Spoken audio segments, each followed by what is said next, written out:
सर्वांना नमस्कार. मी शिरीष कुमार लोणकर.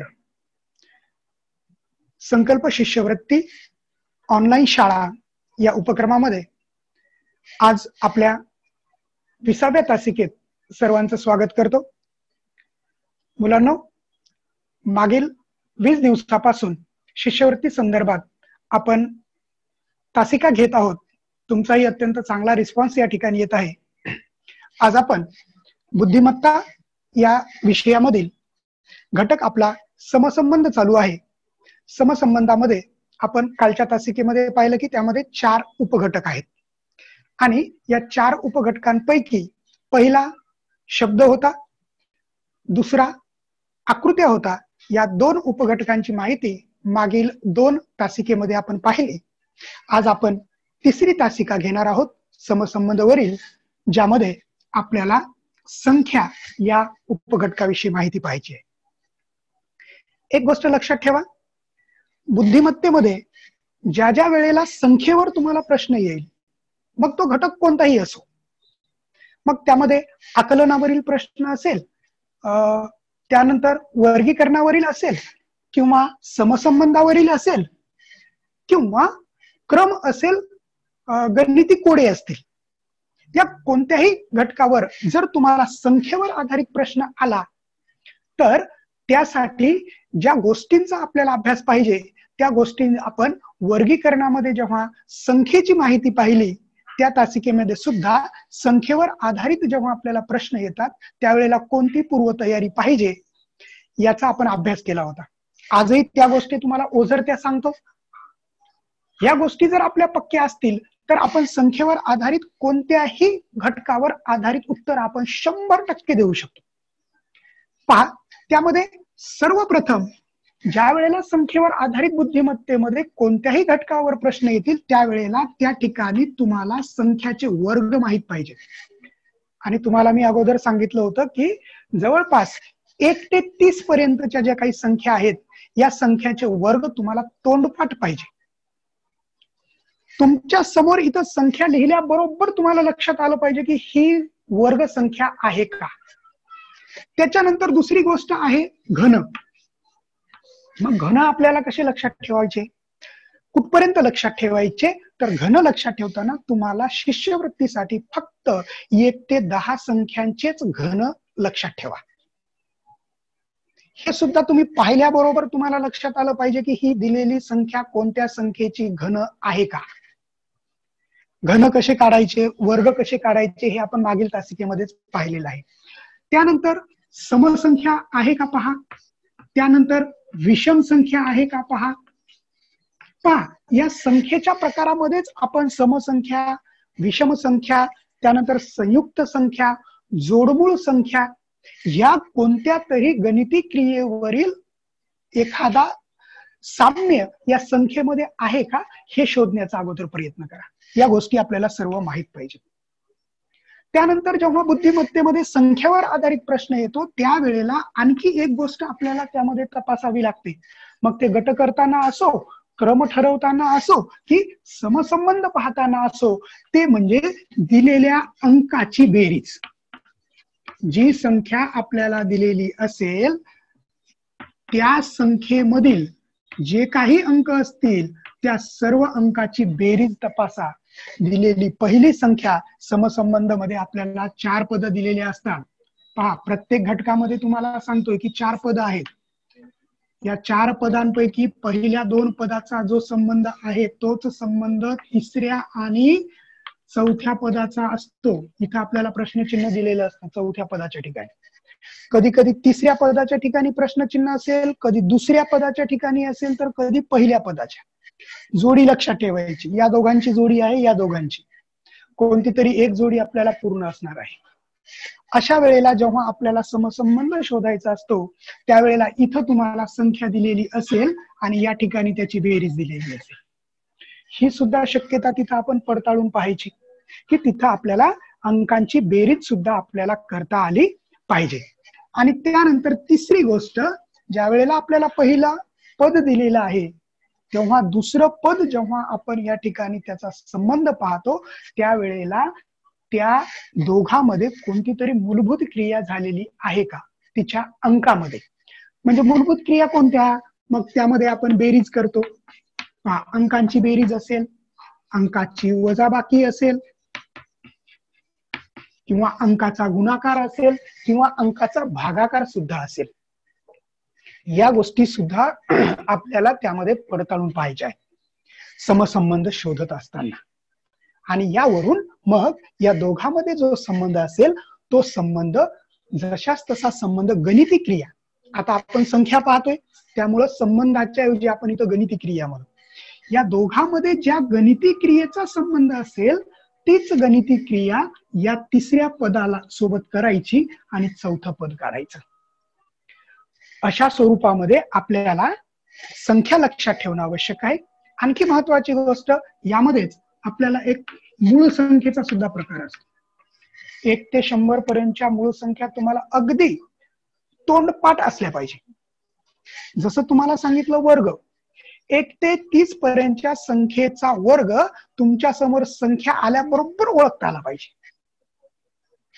घन 1 ते 10 पर्यंतचा घन पाहिल्याबरोबर लक्षात आला पाहिजे की अरे हा 5चा घन आहे, अरे हा 10चा घन आहे.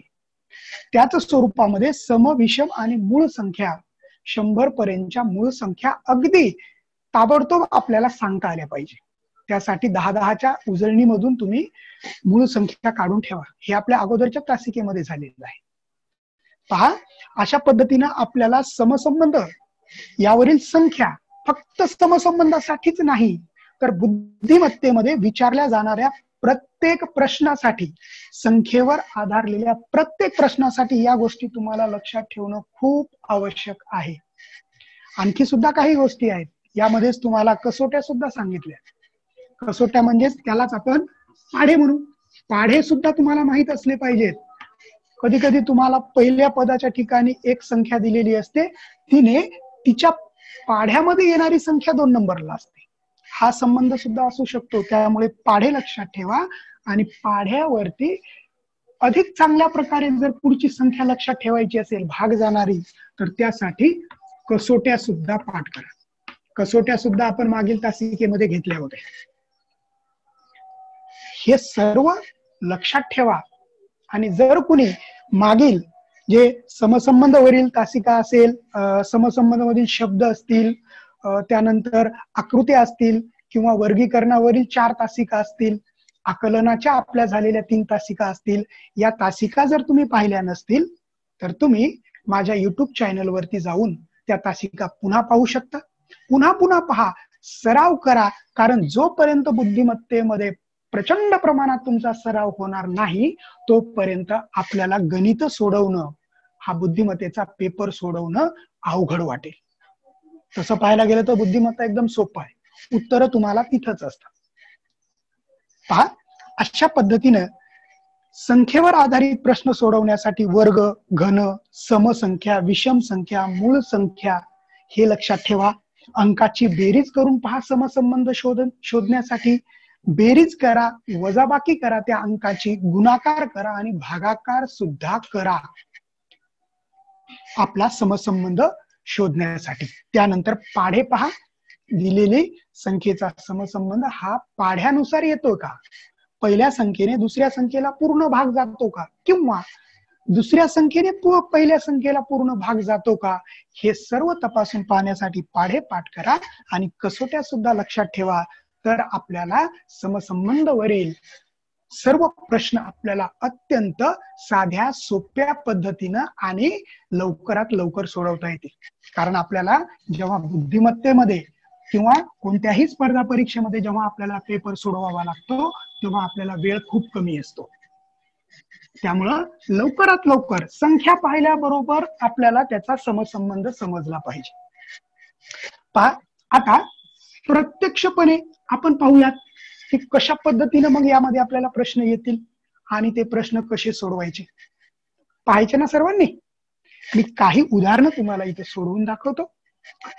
तुम्ही त्या उदाहरणांचं निरीक्षण करा आणि जेव्हा मी इथं प्रश्न लिहील त्यावेळेला तुम्ही त्या प्रश्नाचं निरीक्षण करा आणि आपल्या चॅट बॉक्स मध्ये उत्तर टाका की त्याचं उत्तर कोणता पर्याय येईल.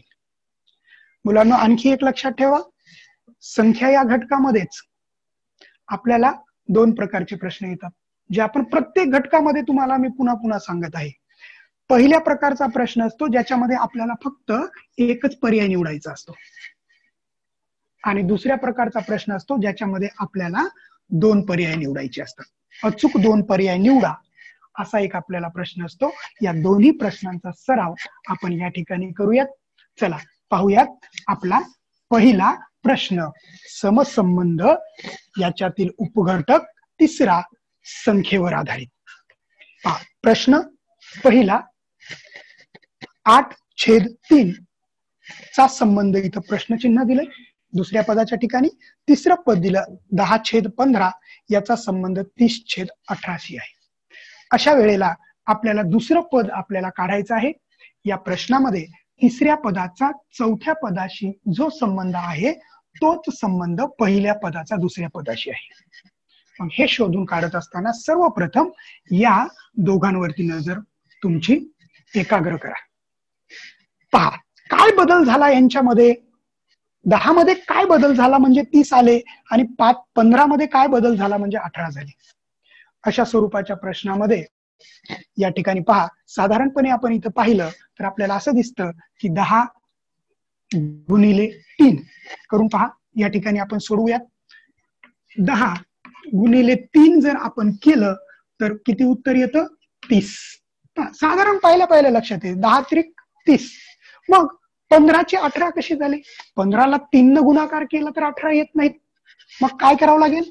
पहा 15 अधिक 3 बरोबर किती आले, बेरीज करा, झाले 18. आपल्याला उत्तर सापडलं, संबंध सापडला. पहा अपूर्णांकामध्ये जो अंश आहे या अंशाला 3 न गुणाकार केला आणि पुढचा अंशाला छेदाला 3 न बेरीज केली आणि पुढचा छेद आला. आता हाच संबंध आपण इथे लावूयात. पहा अंश आहे 8, अंशाशी 3 न गुणाकार करायचा आहे. 3 न गुणाकार केला आणि छेदासोबत 3 ची बेरीज करायची. 3 अधिक 3 काय उत्तर येतं पहा. 8 त्रिक 24 आणि 3 आणि 3 6. पर्यायाची सुद्धा तुम्हाला आवश्यकता नाही. आहे का आपल्याकडे पर्याय. पर्याय क्रमांक 4 मध्ये 24/6 दिलेला आहे. म्हणजे या प्रश्नाचं आपलं उत्तर आहे पर्याय क्रमांक 4. अशा स्वरूपामध्ये तुम्ही जरी आपल्याला दुसरं पद दिलेलं नसेल तरी या दोघांवरून पहिल्या आणि दुसऱ्या पदाचा संबंध आपल्याला शोधून काढायचा आहे. या ठिकाणी उत्तर आपलं हे आलं. अशा स्वरूपाची शक्यता आपण तिथं पडताळून पाहिजे. संख्या पाहिल्या आपल्याला लक्षात आलं पाहिजे. चला आता दुसऱ्या प्रकारचा प्रश्न आपण पुन्हा घेऊयात. प्रश्न दुसरा. पहिलं पद 8 चा संबंध 64 दुसरं पद, यावरून या दोघाचा संबंध पाहून आपल्याला 16शी असलेला संबंध ओळखून इथं चौथं पद काढायचे. आता पहा तुम्हाला मी अगोदर सांगितलं की संख्या पाहिल्याबरोबर आपल्याला वर्ग, घन, मूळ, सम हे आपल्या लक्षात आलं पाहिजे. ही संख्या जेव्हा आपण इथं पाहतो त्यावेळेला ही संख्या पाहिल्याबरोबर आपल्या असं लक्षात येतं की पहा या ठिकाणी पहिलं पद जे आहे या पदाचा वर्ग, पुढचं पद आहे 8चा वर्ग 64. म्हणजे ह्या दोघांमध्ये पहिलं पद संख्या आहे आणि दुसरं पद हे त्याची वर्ग संख्या आहे. तोच संबंध आता या पदाचा इथं घ्या. आता याचा वर्ग काढा किती येतो. हे तुम्हाला पहिल्या लक्षात आलं पाहिजे की 16 आहे. 16चा वर्ग कसा करायचा हे पण पहा. तुम्हाला जी संख्या दिलेली असेल त्याच संख्येने त्या संख्येला गुणाकार करा. कोणतीही संख्या असो म्हणजे त्या ठिकाणी याचा वर्ग येईल. येणारा गुणाकार म्हणजे त्याचा वर्ग असतो. हा जर गुणाकार आपण केला तर 16चा वर्ग येतो 256. आणि म्हणून या प्रश्नाचं उत्तर आहे 256, पर्याय क्रमांक 2. या प्रश्नामध्ये आपल्याला वर्ग संख्या दिलेली आहे. पहिला प्रश्न होता, त्या पहिल्या प्रश्नामध्ये आपल्याला अंश आणि छेद दिले आणि गुणाकार आणि बेरीज हे घेऊन त्या ठिकाणी त्यांचा संबंध लावला. इथं सहसंबंध आहे संख्येमध्ये वर्ग संख्येचा. दुसऱ्या प्रकारचं उदाहरण झालं. आता तिसऱ्या प्रकारचं आणखी एक उदाहरण आपण पाहूयात. प्रश्न तिसरा. पहिलं पद आहे 17, दुसरं पद 72. पहिल्या पदाचा दुसऱ्या पदाशी असलेला संबंध ओळखून आपल्याला 16 या तिसऱ्या पदात सोबत कोणतं चौथं पद येईल हे आपल्याला या पर्यायामधून शोधायचंय. पर्याय क्रमांक 1 58, पर्याय क्रमांक 2 56, 3 61 आणि 4 68. सर्वप्रथम या दोघांवर आपलं लक्ष केंद्रित करा. काय संबंध आहे यांच्यामध्ये? हा संबंध जर आपण या ठिकाणी पाहायला गेलो तर पहा, 17च्या पाढ्यामध्ये येतात का 72? म्हणून पहा, 17च्या पाढ्यामध्ये आपल्याला 72 येत नाहीत. आणि मुलांनो, हाच जो प्रश्न आहे की नाही, हा तुमच्या शिष्यवृत्ती परीक्षा जी 2018 मध्ये झाली होती या परीक्षेमध्ये विचारलेला प्रश्न आहे बरं का. अशा स्वरूपाचे प्रश्न आपल्याला विचारतात. हा प्रश्न सोडवत असताना हा एक वेगळ्या प्रकारचा प्रश्न आहे. पहा, 17 गुणिले 4, 17चा पाढा 4 पर्यंत म्हणा आणि त्याच्यानंतर याच्यामध्ये अधिक 4 करा. 17 एक 17, 17 दोन्ही 34, 17 त्रिक 51, 17 चौक 68. पहा, या ठिकाणी आपला या दोघांचा गुणाकार 68 येईल. त्याच्यामध्ये अधिक 4, 17चा पाढा आपण 4 पर्यंत म्हणला, 17 चौक 68 अधिक 4 किती होतात पहा बरं. 68, 69, 70, 71, 72. आली संख्या आपली. काय केलं प्रश्नामध्ये? पहिल्या पदाचा गुणाकार 4 सोबत केला आणि त्याच्यामध्ये 4 ची बेरीज केली, दुसरं पद आलं. तीच पद्धत इथं वापरा. पहिलं पद या पदाचा कोणासोबत गुणाकार? 4 सोबत गुणाकार करा. 16चा पाढा 4 पर्यंत म्हणा. 16 चौक 64.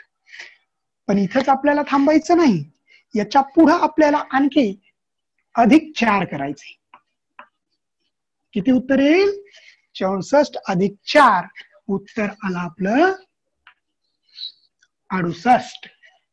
आता शोधा पर्यायामध्ये पर्याय क्रमांक किती आहे?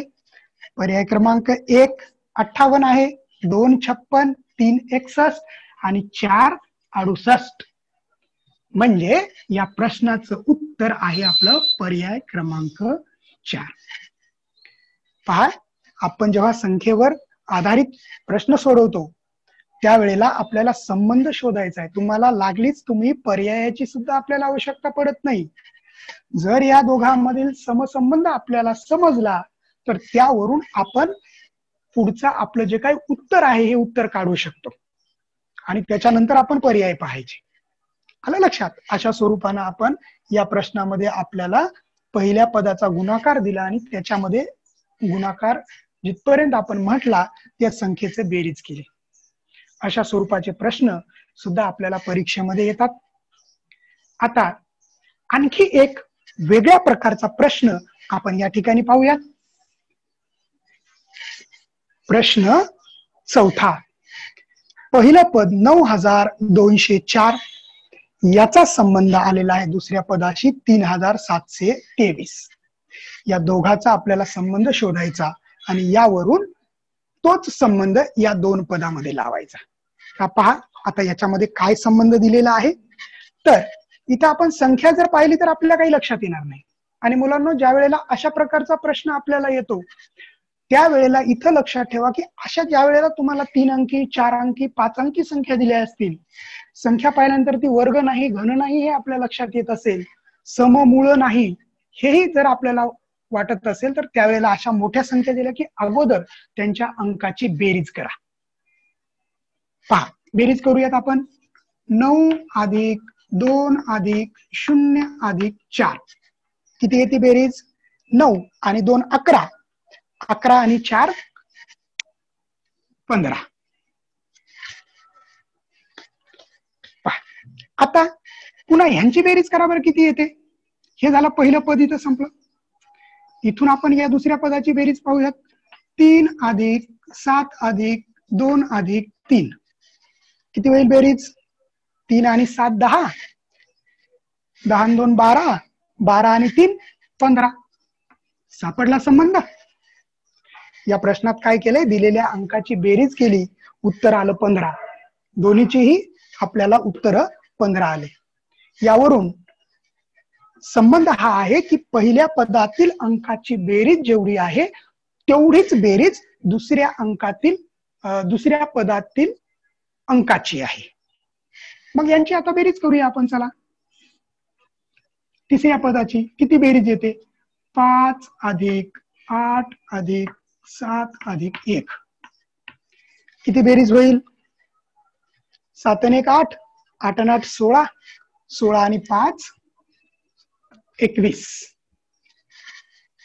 म्हणजे आता या ठिकाणी या चौथ्या पदाच्या ठिकाणी आपली जी संख्या येईल तिची बेरीज किती आली पाहिजे, 21. मग त्यावरून आता पर्यायामधील अंकांची बेरीज करा. ज्याची बेरीज 21 येईल ते आपलं उत्तर. पहा, बेरीज करूया इथं. 1 अधिक 9 अधिक 5 अधिक 7, 9 आणि 1 10, 10 आणि 5 15, 15 आणि 7 22. उत्तर आपलं आलं नाही.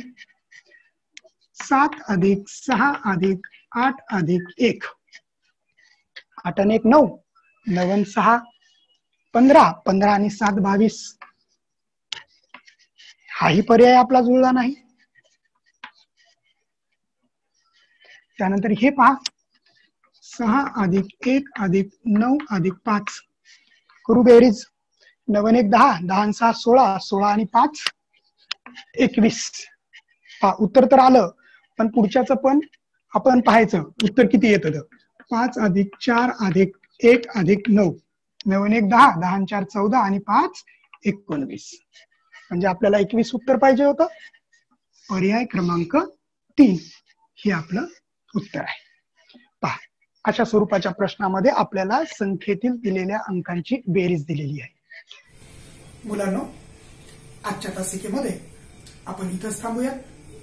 उद्याच्या तासिकेमध्ये घटक समसंबंध यामधील चौथा उपघटक इंग्रजी वर्णमाला याविषयी आपण माहिती पाहूयात. तोपर्यंत सर्वांना नमस्कार.